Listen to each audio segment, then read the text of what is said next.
this is our webinar today, Navigating Supply Chain Issues with Upchain. As we said, my name is Jeremy Smith. I am the solution consultant here, at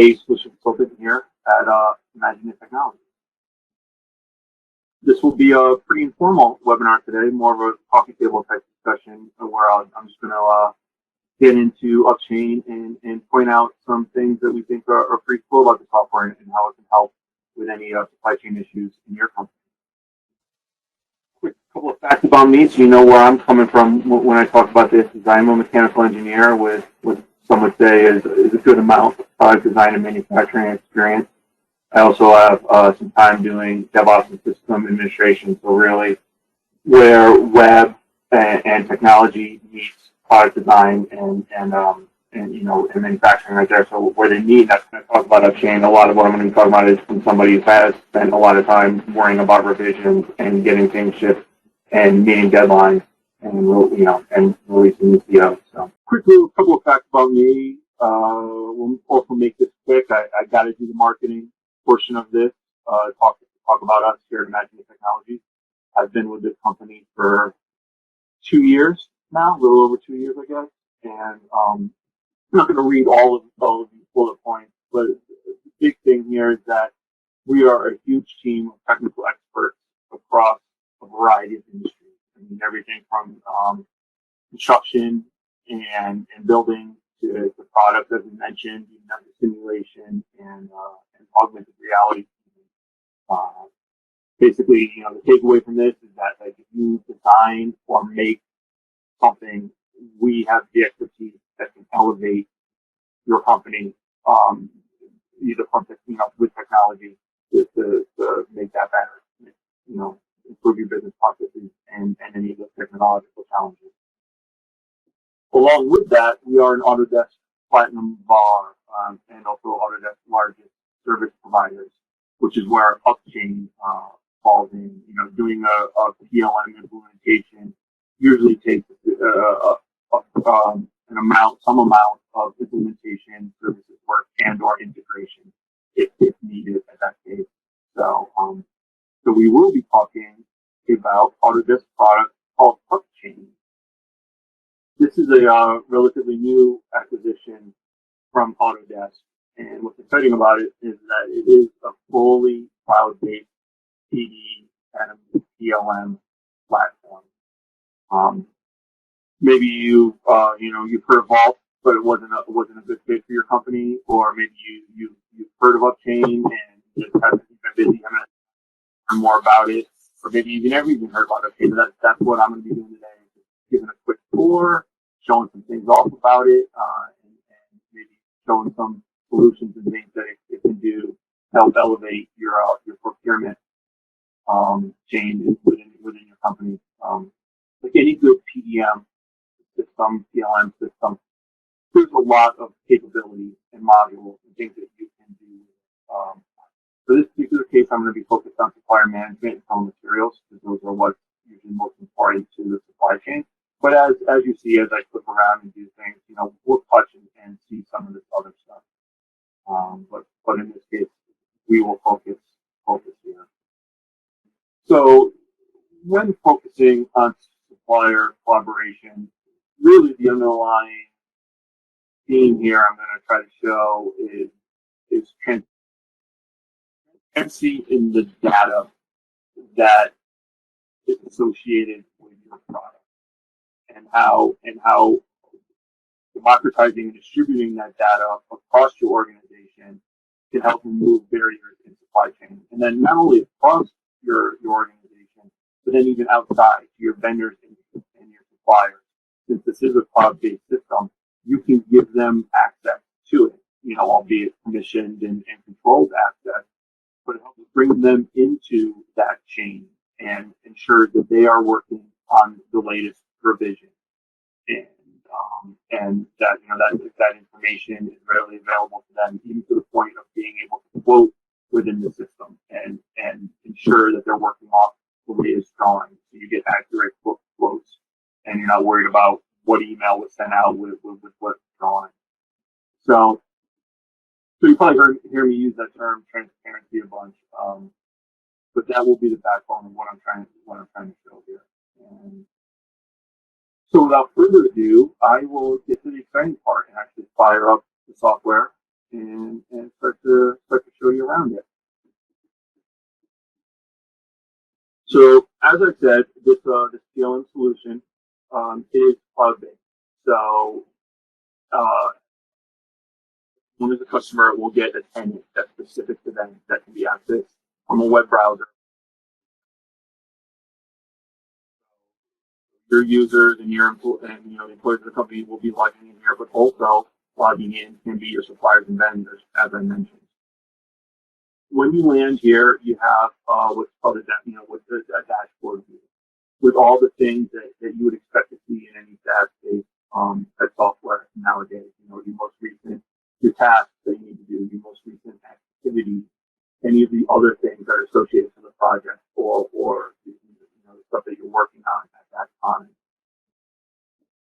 And it's also made up of projects is the best way to look at it. These projects need to be a number of things depending on what your business is, but separating up your product that you make in the project gives you the ability to granularly assign permission and visibility to those types of things. We're not going to get too into that, but it's just worth noting that that's how the system is set up.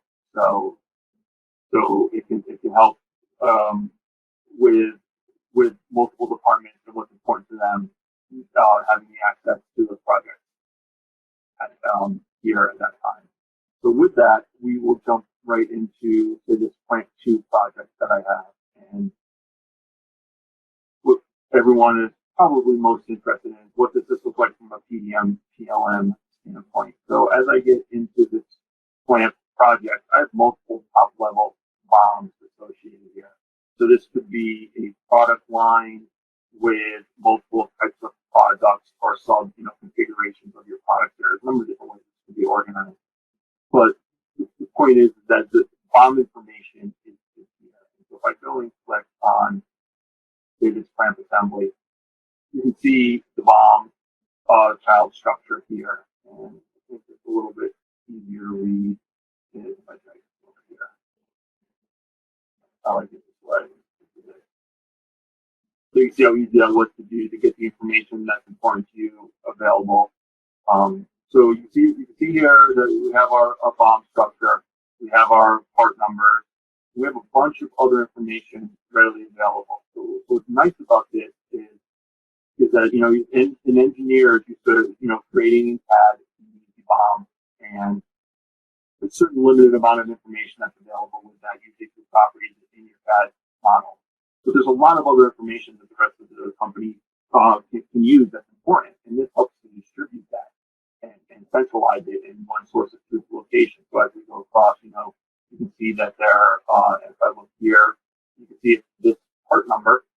Does it have a model? Is there actually a CAD model associated to it? Does it have a drawing associated to it? Are there translations attached? So even right off the bat here, we can see some of these barriers being removed in your supply chain. So if I double click on this translation, you can see that automatically when these parts were checked in by the engineer from their CAD system, and I'll get to that in a little bit, it generated non-native, non-CAD specific files, right? This is usually what your vendor needs if they're going to quote or machine or do something with that, right? Along with the drawings, out with dimensions and things. But this is already generated. So right here, procurement no longer has to go and ask engineering to do one of these things, to do a save as and get it off to the vendor. It's readily available right here. It can easily be attached with communication to the vendor. And it's the way it's won. That's the PLM system. Similarly, right here, if you have a model that's attached to this, a double click, this is a very simple one. I probably could open up a better one. But a double click in there opens up the in-browser viewer so that anybody in the company can look at this. They don't need CAD, and they don't need to go and bother an engineer. So there's things that you can do within this browser to help maybe get some information and not have to go too far back upstream to the engineer to get what you or your vendor are looking for. Everything from exploded views to an assembly so it can explode.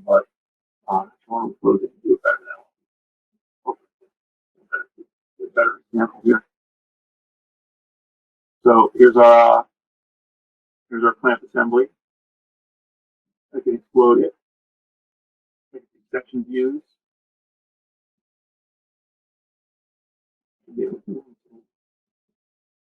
Yeah. Maybe something is hidden from view and the vendor has a question. Hey, what's going on underneath there? You can get that answer right here, right? So even up to markups to get some of that information back to the engineer if they have to change something. So a couple barriers removed, right there. Bigger picture with this is not only is all the information here, if we go to where the engineer is usually working within the CAD environment, there are plugins available. Upchain is a bit CAD agnostic that way. There's plugins available for most of the major CAD software. And so when that's installed, if I go to the home here, you can see a lot of the same information that's out in the web browser, right? So here's the dashboard project landing area and your ability to look at the bombs that are out there. This is great. So not only is engineering information getting distributed to the company, that company and all that information that's back in the PLM is pushed here to the environment the engineers use to working in. So for instance, if I click this handle right here and this is a purchase component from somebody, I can go and look at any documents that are associated to this. So if there is a data sheet associated to this handle right here, I can look and see, oh yeah, that is the one I actually want, especially if you have 300 handles in your inventory. So again, making these things more transparent and removing barriers all the way up to the engineer having the information that they need that sometimes can take going to an ERP system to look up or putting on your detector pad, going out to the floor and pulling something from a bin. All right here, pushed and constantly in sync with what's up in the PLM system. So that's the big picture, kind of just the overall interface and what things look like. The engineer would work in here, and as they develop parts and a model, they can then push that bomb and release it to then show up in your PLM system. So from there, we'll look at a couple of the other things. So really, these things I'm pointing out are the things that as I've gotten to know the software, that well, you know what, that's really cool. And if I had that 5 years ago as an engineer, it probably could have solved some problems I had at that time. Like putting on my detector pad and I could focus more on my design. One of those things here is the concept of the S-bomb that Upchain provides. The S-bomb stands for service bomb. So you have your CAD bomb that the engineer is working on that pushes an E-bomb. E-bomb gives you the ability to put things in here that aren't necessarily in CAD, glue, Loctite, consumables, things along those lines. But even further here is the S-bomb, and if everyone associated with that before. Yes. So in my bomb, I can check off, hey, what are recommended spare parts of these things? And if I put them off to yes, I can generate a service bomb. That's what the S stands for. Right here, here's what, so you get a call, your customer service gets a call, and that, because people keep losing these nuts, and maybe we want to provide an extra package of them, or they need to ship these out pretty consistently. Once we learn that, the information can be put right here, right? So it's available. They don't have to go looking up a part number. The part number is available. They know what to do. And then even from that, you can do things with this information that says, so now that the engineer know, hey, this is happening a bunch. I'm putting out a bunch. We're losing these nuts. Back to my point about consumables, we put in a change request and look into putting Loctite in here in your bomb to keep these things from coming off. So there, I think right there is a use case that just shows how much better the consumer experience can be and how much faster you can serve them, with having this information here available. Another thing I've noticed in here that could be pretty useful in removing these barriers I'm mentioning is the concept of each one of these parts have not only the attributes and information that you would associate using a CAD model and properties with it, but you can also have custom attributes.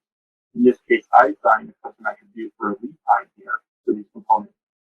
These given can be synced with an ERP system as long as you can use a middleware to communicate between the two APIs, the API in Upchain and an API in your ERP system, to have any information from there pushed here, right? And it could be a two-way sync and up to date. So given this, if I have the lead time information available here, and say I'm developing this as a new product, we're about a month out from where we would like to launch it, and all of a sudden we find out after getting quotes from our vendor that, hey, this actual handle is a 60-day lead time. Highlight it in which one. Yep. So this little handle right here, this 1-inch handle, is a 60-day lead time. We're not going to we're not going to make our deadline with that. What can we do? So in that case, there's one scenario. You can now run a change request on here, or a change order to release this one individually, right? This is one lead time item. We're not ready to release this whole thing. So, hey, let's do a change order, get everyone to sign off that this is the handle we actually want, and let's get these things on order real quick, right? This is definitely a case when it comes to, engineer to order type products, right? Where you have a long lead time, you may have multiple long lead time items that you want to get on order sooner than later, right? So here again, production and procurement information being available to the engineer. Very nice there. In a similar situation, to really make sure before we want to talk about that, talk about really sure.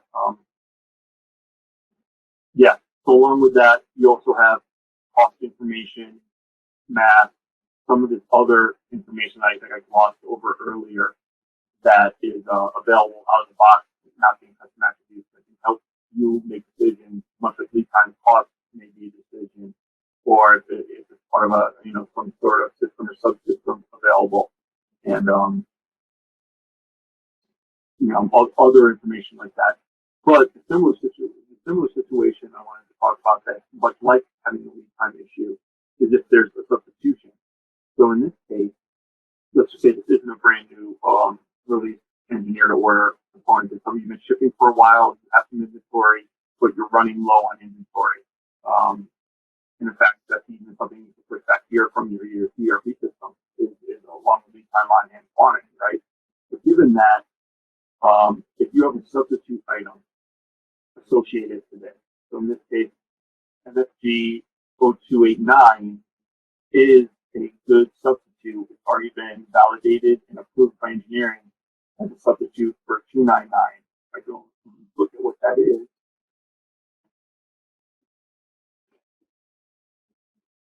Here we go. It's another handle. This time it's in a quarter handle, right? So if we learn all of a sudden that the 1-inch handle for some reason, our control, again, we're solving supply chain issues that are within our control. Now, this is a viable engineer-approved substitute. If we go back to our BOM here, this is one we're on, and we look at the handle. I can click right here and say substitute item. Yeah, hey, if you want to substitute this with your approved, if I hit confirm, if you put a substitute here, we'll have a new BOM version, maybe a temporary deviation, something we need just to get the next round of 20 out or for our next order, but then we'll replace it later. We could do that right here with just that click, which I think is pretty cool. And again, another example of connecting, procurement information to engineering decisions.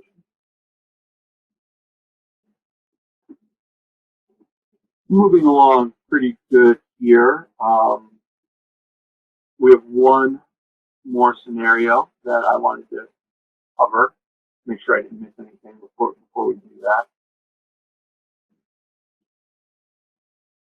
Yeah, right before we do that, I'll cover a couple other things that can be done here. Because I did kind of gloss over all these tabs, and there are a lot of tabs. Within the project, you have your BOM. There's a project management portion along here with your traditional Gantt chart that you would expect for a long-term project development type cycle. If it's an MPI type cycle, you can do that here. Then you have your business processes, which we're about to touch on in more detail, but I'll give a quick overview here, is is there's a bunch of built-in business process workflows within the system, all of which can be customized and changed to fit your business needs.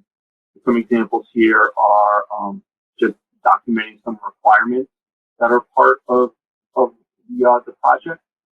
Investigation requests are kind of like a catch-all for, hey, I've seen called like request for actions or something like that, or even sometimes just CRs for a change request, is a place to capture across the company requests to look at something, quality, see something on the floor, or if shipping has a problem with the box, all those types of things. This is where it would be captured and then feedback and connected to that part to get back to engineering to look at. Then to your traditional change requests and change notices that you use to run revisions on drawings and items and parts, even to some quality assurance type workflows. Again, we're not seeing anything here because I don't have any, but these would be your workflows that would generate tasks to do these types of things.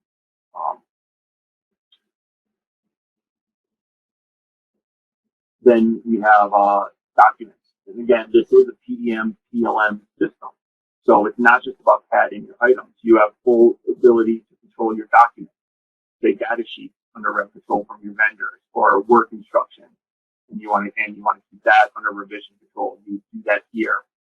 Check your documents in, check them out, run them through revisions and versions, and then be able to readily associate them with your item. Very nice. You're not going to SharePoint or some network drive or something to try to track these things down. If you're looking at the part, you can see everything that's associated to it right here. Then you got your project setting. But given that we talked about the business processes here, we're going to focus on the investigation request and what that means to your suppliers and how that can affect your outside suppliers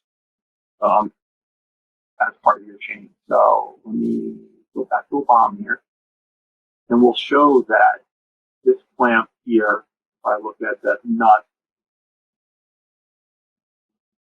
we can have a manufacturer and a manufacturer's part number associated to this. And then this can also, again, be linked to your ERP system where most of that information is also. So sync here, and including, so this one doesn't have any. Let me grab one that does.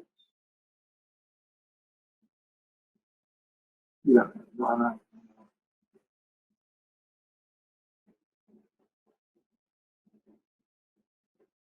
actually, no, it's in a different project. Sorry about that. We're going to jump back to the company project I have here, which just has two very simple parts. So if I go and look at, I'm going to jump ahead to how this is set up. So administrators can set up suppliers and manufacturers, much like users and teams in the system.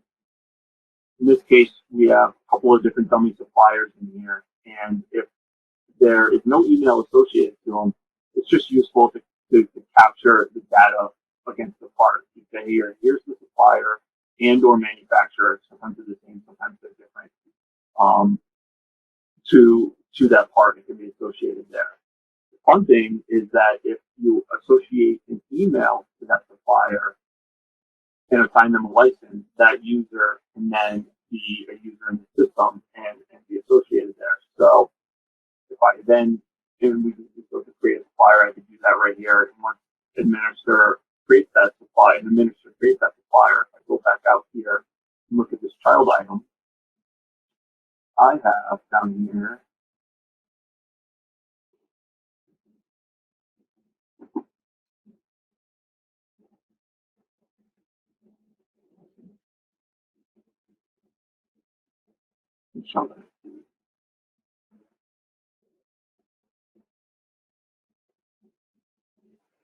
there it is. Sorry. Give me a little bit. Which one was on? But here I've associated manufacturer supplier to this item.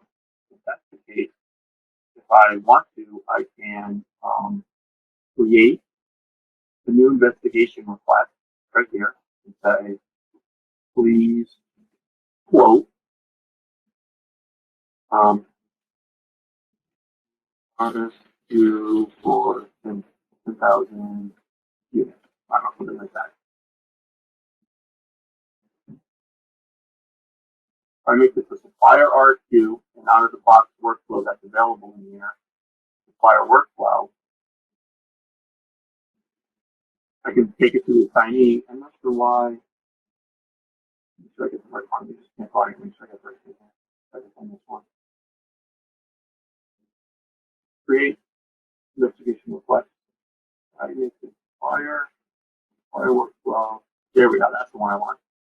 It automatically knows that this supplier is associated to this part right here. Links back to that information. Please quote. I'll do this again. Apologize for the double work here, but yeah, please quote again. Make it back. You can add documents. In this case, we want to add a business price quotation, some sort of form that we constantly want to be filled out. Not constantly, but maybe there's a form that we want filled out as part of it. Or if that's truly the case, maybe what's even better is to keep this as a document under rep control inside of here, and we can add it directly from inside. So if we create and start, what it does now is it generates an RFQ request in an email to wherever email is associated to that supplier. Call up something over here, open it. Bigger.